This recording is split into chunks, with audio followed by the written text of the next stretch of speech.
এবার ভয়ঙ্কর কাজ শুরু করব।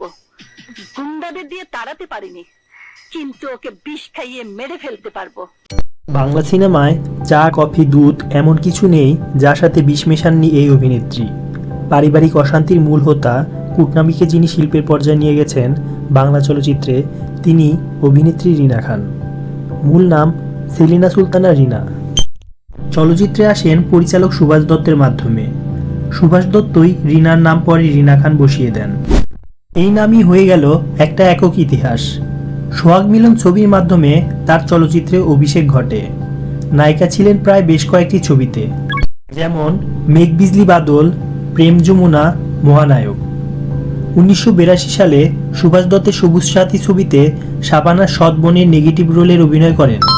প্রথম সিকোয়েন্সটি ছিল এমন, তিনি শাবানাকে থাপ্পড় মারবেন, কিন্তু ছবির এই দৃশ্য করতে আপত্তি ছিল রিনার। পরে শাবানা বলে রাজি করিয়েছিলেন। এমন চর দিয়েছিলেন শাবানার পরচুলা খুলে গিয়েছিল। সেই এক চরেই জনপ্রিয় হয়ে যান রিনা খান। সেই ছবি সুপারহিট হবার পর রিনা খানের নেগেটিভ রোলের চাহিদা বাড়তে থাকে এবং তিনি হয়ে যান দেশের চলচ্চিত্রের শাসন করা পরবর্তী খলনায়িকা। পর্দার খলনায়িকা রিনা খানকে দর্শক এতটা বাস্তব মনে করত, তার গাড়িতে মানুষ ইটের টুকরা দিয়ে ঢেল মারত। অনেকে আবার তাকে দেখলেই ডাইনি বলে রাখত। প্রায় 700-র অধিক ছবিতে খল চরিত্রে অভিনয় করেছেন এই অভিনেত্রী।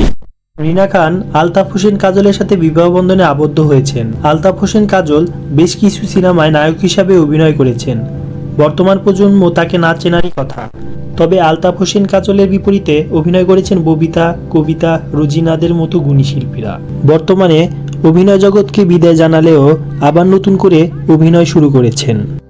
মায়ের জন্য তুমি পাড়া প্রতিবেশী হইয়া তোমার এত মায়া লাগে কেন? হ্যাঁ,